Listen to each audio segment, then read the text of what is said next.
Hey, everybody. Thanks for joining the Anchor Group podcast. This is episode 18.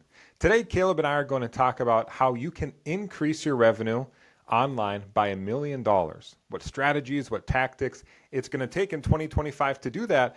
So if that's of an interest, stay tuned. Let's get into it. Caleb, thanks for joining the podcast today. I'm excited about this one. We're going to actually be able to talk through some tactics and strategies for helping those out there listening actually increase the revenue on their website. I know about this time of year, a lot of people hit those plateaus, right? They set goals at the beginning of the year. They put some stuff into motion, but now they're kind of reaching a plateau, or that's what they feel like. So this could be really valuable, I think, for a lot of different companies, whether it's B2C or B2B, but tactics to get them off of a plateau to really increase their online revenue by $1 million. This is a really common place that people get at, and I find that strategy is one of those areas that people really lack in when they're trying to get it past that plateau. A lot of times they randomly go after strategies that occur to them and then just go try it and it doesn't work, rather than being more strategic, full brainstorming exercises, prioritize those. So a lot of times when I go through different strategy exercises, I end up pulling together a list of at least 30 different things that we could go execute and then prioritize from there. And that is a much better way to go about it than just trying to figure it out one step at a time and just guessing. Using more metrics, using a bigger brainstorming list is one of my favorite things. So if somebody is about to try and go figure out ways to be more strategic in getting that new $1 million in revenue, this is a good podcast episode because it'll help you brainstorm and go through that exercise and just generate some ideas so that when you go into trying to do your own strategy, this maybe gets you started on the right path. We won't get through all 30 that I would like to go, that I normally do with clients, but at least this will get you on the right path to start thinking through all those options and maybe get those creative juices running a little bit more than normal. So That's right. That's kind of what my intention is. And just to branch off of that, there's no magic elixir to this, right? Like you can't wake up one morning, and I know many people know this, but also just to manage everybody's expectations, like even internally, if you're listening to this right now and you're like, man, I want to be able to flip a switch tomorrow and just turn on the burners and get on the right track, right? Like this takes time. You can't just take a magic elixir and automatically have this happen. Like there is work that needs to go into place. And as Caleb, as you mentioned, like you got to vet out different ideas and different possibilities. And so, yeah, That's step one. People often skip to a conclusion and then a swing and a miss over and over again without the strategy. So That's step right. one is strategy. That's right. So let's take this from a high level and then break it down. I guess my perspective at a high level, right, in order to increase your website revenue by $1 million in 2025, you really can look at it two ways. You can think about a defensive approach, or you can look at the offense side of things, right? And when I think about defense, I'm kind of using that term lightly, and I think about that more as like, what systems do you have in place currently that maybe aren't functioning the way that they should? And what can you do essentially to optimize that, to essentially save money that you're currently spending, whether that's through time, energy, or effort, or being able to trim the fat off some of the software, some of the licenses you have. Like, to me, that all fits kind of in the defensive camp. Whereas I think what a lot of people's minds go to automatically is like on the offensive side of the ball, right? Like what new strategies and tactics can I do to get net new dollars coming in from net new customers, right? And so that's what I'd like to kind of, have us go that direction, focusing on the offense, not so much the defense. And I think what you mean by defense is when we said we're going to think about strategies to get through that plateau, increase by another million, and people could either communicate that as $1 million in profit or $1 million in revenue. And so if you're thinking about the defensive approach, when you're thinking in that scenario, that would be increasing your margin by $1 million because you're reducing costs. It's not increasing your revenue or your traffic, your revenue from your website. So that's what that defense is referring to. Right. When we say offense, we're really talking about increasing revenue, not necessarily profit margin and revenue. not just reducing costs. Yeah. Yeah. Very well put. That's exactly right. And so when I think about this, the first thing that comes to mind to me is traffic, right? You can have the best product in the world, you can have the best website in the world, the best setup in the world, but if ultimately customers don't know you exist, or potential customers, if they don't know you exist, like, you don't really exist, And so traffic is where my mind goes right off the bat for something to kind of hone in on right away to figure out and to think through processes there, strategies, tactics, in order to start down this path. What are your thoughts on that, Caleb? Yeah, I think that there's some new strategies that have evolved in the last 12 months too, that maybe haven't been tapped into or put much thought into that as well. But most commonly, people think about ads, social media, they're thinking about SEO. But a new player to the game is the AEO, that AI engine optimization. And it's probably the most similar to SEO. But we get leads via AI, so people are searching it in some industries, and I wouldn't be surprised if more and more industries start having people look for queries and look for information that might lead them to you. And it might be dependent on the industry and what you sell, but I would constantly be monitoring it nonetheless because it could flip pretty quickly for your industry if people are starting to use AI to be able to search for items or services or whatever you may have. Even blog posts or articles related to your website. Blog content, having a great content and process to constantly be rolling out good thought leadership is one of the best ways that you can generate traffic. And AI is going to use a lot more deeper thought leadership and reference your article and get people in the door to read the whole thing. That's a great technique if you're just wanting to generate content. I am a big fan of blog content, and it's actually been something that I've been thinking. I was like, I'm going to improve ours even more. So I'm over this year, I've been really focused on how do I create more processes to interview our delivery team so that we can get more landing pages up and more blog posts for projects we've completed. I just can't keep up, but creating more processes around somebody that is in that demand generation marketing hat to go interview your internal team to create that content and have a content schedule. I think we have at least 3 to 5 posts a week that we're doing constantly, from troubleshooting articles to actual thought leadership. But you can make it more of a process and better templating with more strategy on those blog posts. And that's something that I've realized I was weaker in up until this point, and I'm needing to adapt for AI to be able to handle that. So I'm spending half the day doing that and building those templates. I'm a big fan of that. Caleb, quick question for you. Have you started to use AI to search for stuff? Like even outside of work, like when you want to go buy something, like have you started to use AI for those searches? Not yet. Not But yet. what I do use it for is to see how, the only time I've done that is to be able to test out how someone might find me in Okay. those searches and how it come up. So I do use it only to test some theories on how someone might find me. But my behavior has slowly been changing where I am using AI more frequently for like cleaning up content a little bit, making it more concise. I can be a bit wordy, so I need to make it more concise, and it does help provide that perspective and a quick cleanup of that information. So I'd say that I haven't done a lot. My behavior as a consumer is still changing, so I haven't used it as much, but I have been using AI more than I have a year ago, and I Right. had anticipated my behavior to continue to be changing over the next year. Yeah. So Caleb, here's the deal. I want to share a little story because as you spoke about that, I actually probably within the past month have started to use AI for certain things. And here's how the flow has worked for me, like as a consumer of products, right?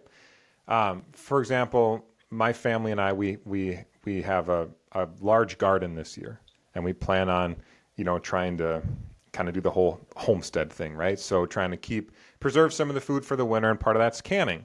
right? And fermenting some of the food. So I went on Chat GPT and was looking for information about what goes into canning, like how do you preserve food, stuff like that. And what you're saying is you were referencing blog articles. When I was doing that informational search, a lot of blog articles were coming up. Not as many landing pages, but like the sites that the AI was referencing were many blogs and many, company websites, companies that are like into the canning industry or whatever, right?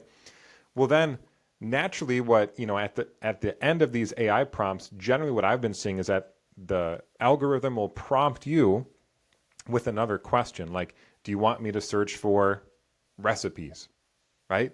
And I went down the rabbit hole and followed a couple of these prompts. Eventually where we got to was the algorithm was asking me if I wanted recommendations for products. And I was like, sure, let's do this, right? And so next thing you know, I'm getting product recommendations based on the history of the, quote unquote conversation. And the reason I bring this up is because I feel like that's a firsthand example, a small example, right? I mean, we're just talking about like canning supplies for tomatoes or whatever, right? But think about that on a little bit of a larger scale, especially if a merchant is in a complex industry, way more complex than canning, right? I could see somebody easily going on there and needing to easily be able to reference and digest a lot of information about a complex topic, a complex product, and then ultimately asking it for recommendations. And this points out one thing to me, and that is merchants now need to be even more in tune with their product descriptions on their website, right? Because ultimately, right, when we think about where is AI pulling all this data, where's it mining for data, right? When I'm asking for products, of course it's going to the product description pages. And I know for a long time, right, people have been like, yeah, we need to update our product description pages. But now I think we're going to see a shift in wanting to increase traffic, AI being part of that. We need to optimize our product descriptions for these AI algorithms. And I'm not sure right now what that necessarily looks like, right, since this is a very, new evolving thing. But I feel like we're going to see a shift in kind of the talk track or approach there in the next, here pretty soon, right?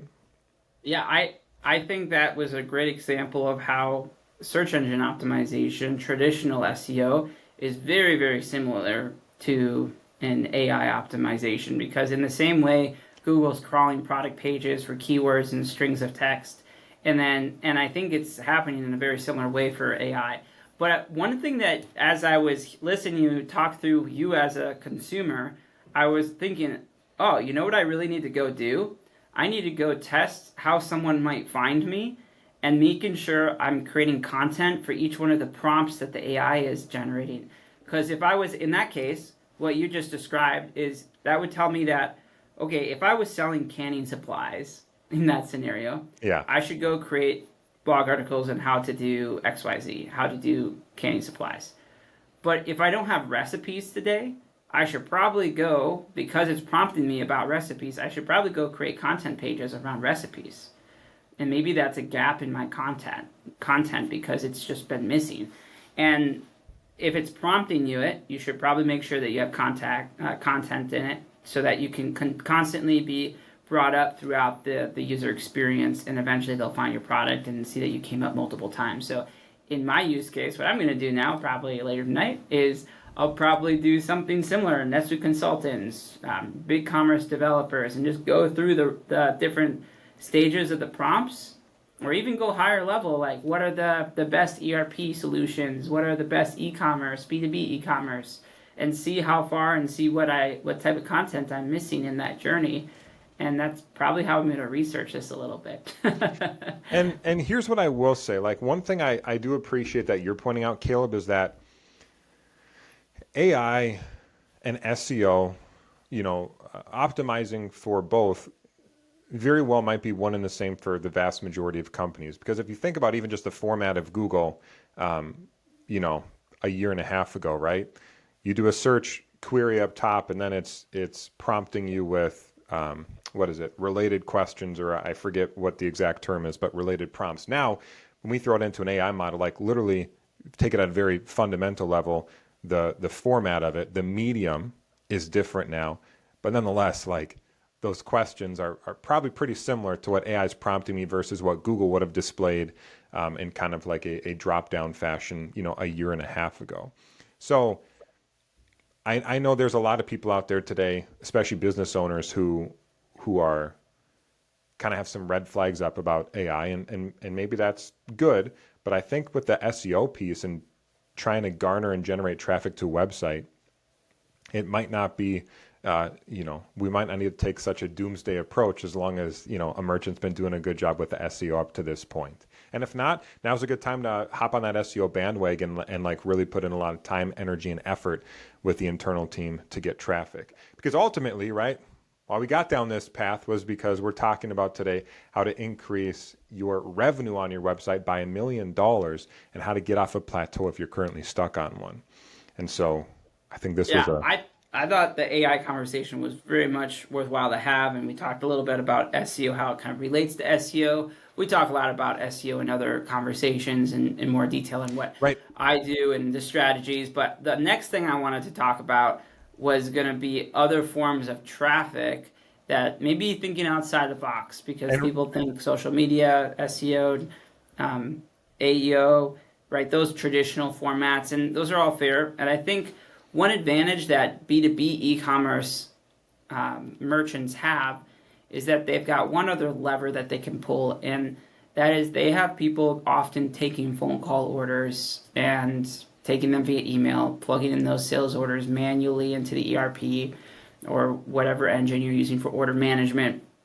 And one opportunity is to get some more of those customers. I have a number of strategies I like to roll out to get more customers that are calling in all the time, change their behavior to use the website more, create incentivization programs for the sales reps as well as the customers that helps drive that behavior over.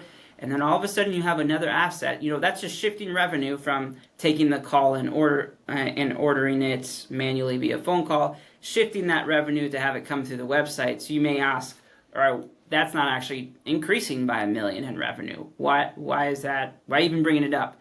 Well, you have an asset now that is freed up to be able to use what they do best, which is relationships, to build a bigger book of business with maybe outbound. Maybe you have more strategic accounts that haven't been targeted.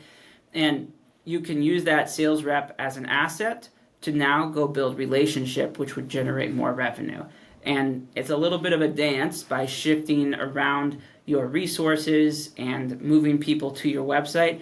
The more and more people you can get to the website, the more and more automation exists. And more automation frees up time and overhead.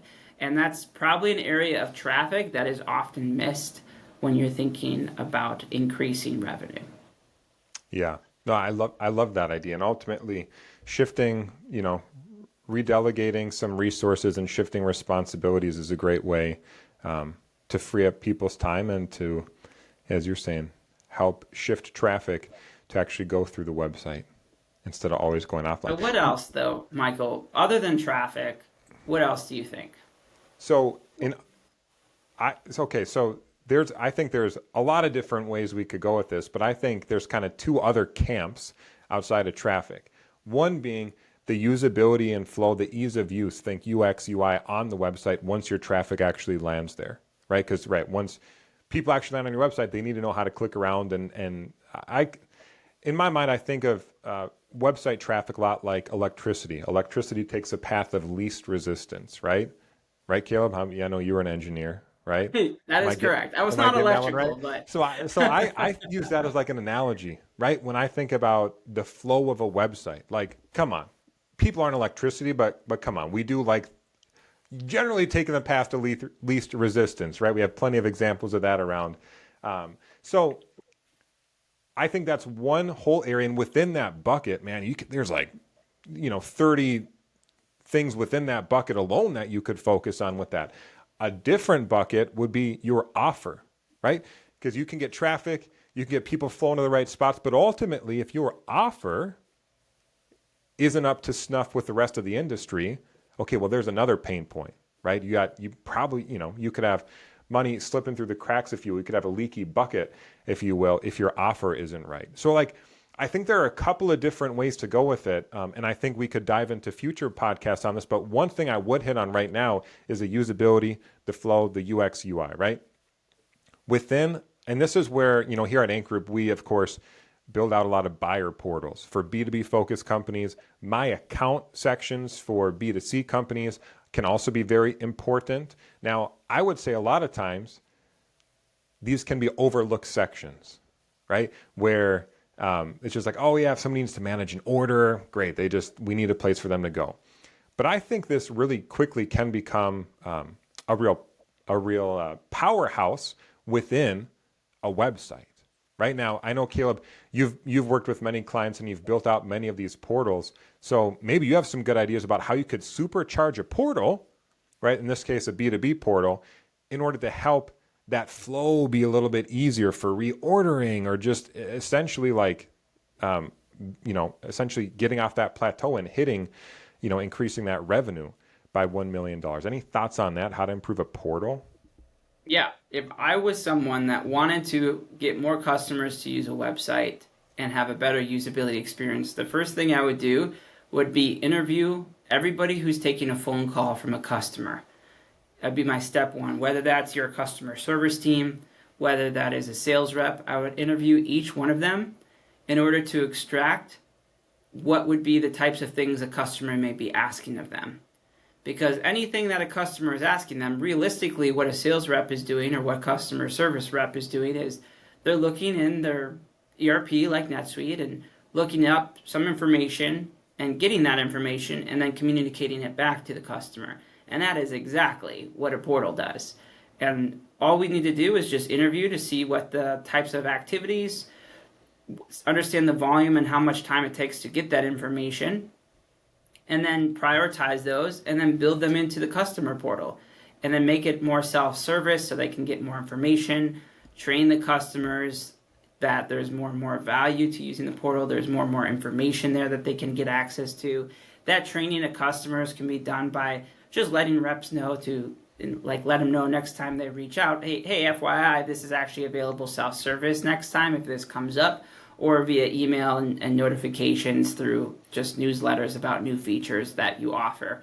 And that's the number one step I would take, would be interviewing the people that are actually interacting with the customers over the phone call. That would provide the most immediate value. Yeah, and I mean, customer feedback, we cannot undermine that. Because ultimately at the end of the day, every business should want to serve their customers in the best way possible to meet their customer needs. And I know on the agency side, Caleb, we go out to our customers and we ask for their feedback, right? That's the only way one of the best ways that you can really get better as a company. And as you're saying, getting that feedback on the portal would be so important to understand. Yeah, it helps you know what to build. Otherwise, Exactly. people are just guessing if they don't go through that step of interviewing their internal team members. And let's be honest, Caleb, that's a great way to waste money, is to guess and build something or modify something and then just not have it work. You're going to waste money. You're going to feel like a failure. Not a good recipe, right? Not a good recipe Yeah. for success. So as you said, at the beginning of this conversation, right? You're normally when Anchor Group works with clients, right?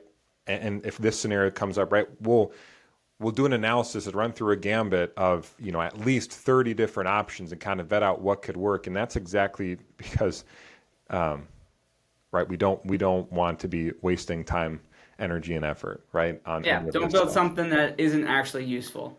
Yeah. Now, we talked usability, we talked traffic, let's go to offers. I'm not going to lie, I don't know what you mean by offers. Yeah, so offers, yeah.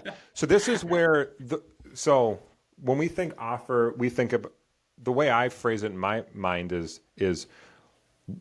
the monetary exchange that's going to be happening, right? So how much money am I paying for this? So promotions, incentives, subscriptions, rewards.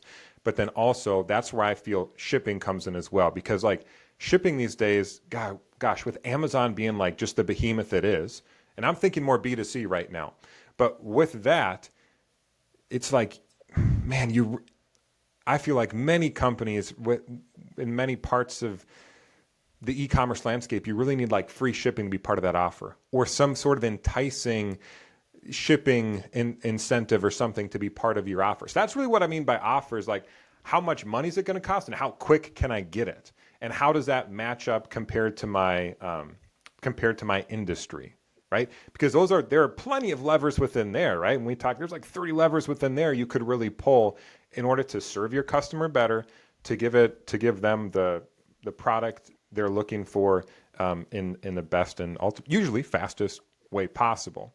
So, within the e-commerce landscape, of course, that's where like I said, promotions comes in, and I know we've worked a lot with that, but these all ultimately tie together, right? Because if we talk about, promotions or subscriptions with the offer, right? That can live within the customer portal. Once again, thinking B2C right now. And then you can highlight a subscription to one of your products from a marketing feature, right? Everything at the top end of the funnel in order to get traffic to your website. And so all of this can cohesively flow and work together. And ultimately, I think we've talked about a couple of different things here. I would have a hard time saying that one of these things, doing one thing in isolation, is going to really bring you off that plateau to the next level, right? I think it's a yes and sort of situation where you might need to do a couple of these. And if you take time to sit back, think about it, plan, some of these can cohesively work together between the traffic, between the usability and the flow of your website, and between the offer you're giving your customers at the end of the day. Yeah, I think now I understand what you mean by offer, and I have some thoughts there to share, because when you need to determine what free shipping and how much you have to sell of a product in order to offer free shipping, it comes down to your profit margin, understanding that. And that's one thing I really like on the NetSuite side, is how well it can calculate your profit margin on products, and whether you're using average costing or standard or whatever your costing method is on the product itself. When you're receiving it in, you can be able to capture that landed cost. Using that information, you can determine how much profit margin you need, because you know how much overhead costs you have, your cost of revenue, your cost of goods sold. And when you have all that information that an ERP and financial system has for you, then that can inform what your max offer can be, and then you can go introduce it. That way you're not blinding and going blind to guess what it could be. When you have that number of that true cost of goods sold, then you can take that and say, all right, well, I know this is my cost. This is how much I ideally want to price it at to get my profit margin percentage that I need, whether that gross profit margin. Well, I'm willing to dip into that gross margin by X percent. Maybe that's dig into it by 10%. Well, that means I have to have this much volume to be purchased in the cart in order to maintain a certain profit margin. And you can use that financial information to inform how you need to make that offer and promotion and to tweak it. Because if you're going to keep on going lower and lower and just guessing the right number for unlocking free shipping, then I think that's a mistake without doing a true analysis on your costs in order to inform that. Because that just defeats the purpose of it, just digs too much into your margin. But using an offer is a great idea in combination with the ERP data that helps you decide how you want to structure that offer and remain profitable.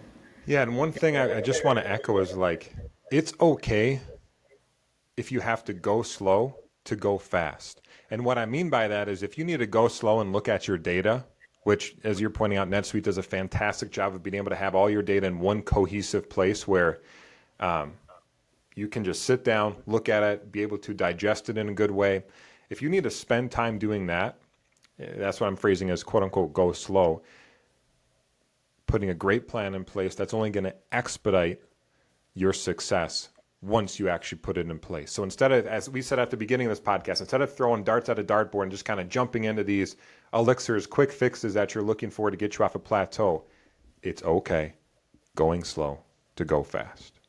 And that's one, I think I know, Caleb, you've seen that with many, many clients you've worked with, that it really is so beneficial to just take that time to get a true plan in place, to look at the data before you start making movements forward. Yeah, if you don't crawl, walk, run, It means you're probably not doing strategy and analysis. It means you're Which, just swinging and missing. and let's be honest, like every once in a blue moon, you might be able to find some success there. But the True. companies that we work with, we want that long term. We're going for longevity here on the success, right? Yeah. Not just 3 to 6 months worth of success and then on to the next thing, right? So I think that's where we should wrap it today, Caleb.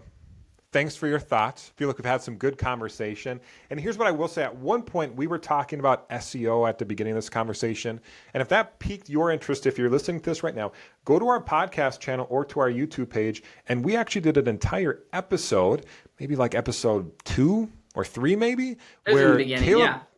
Caleb really broke down our strategies as an agency and what we do for SEO and the costs that are associated with that. I think the tagline is there's no such thing as free traffic, but there is a such thing as good traffic, right? And so that's what that episode breaks down. So if that was of an interest to you, go ahead and give that a listen. And I'm sure that I wouldn't be surprised if there's an episode here in the near future where we continue to dig into some of these ways to get you off of a plateau if you're currently on. And here's what I will say.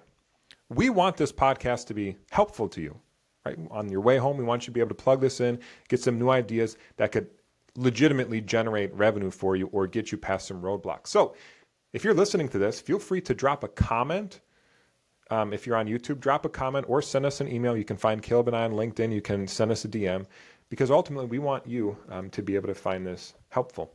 So if there's something we didn't cover, something you want us to cover, let us know. We're happy to. Well, Caleb, thanks for joining. And until next time, you guys, keep on chasing greatness and we'll catch you in the next episode.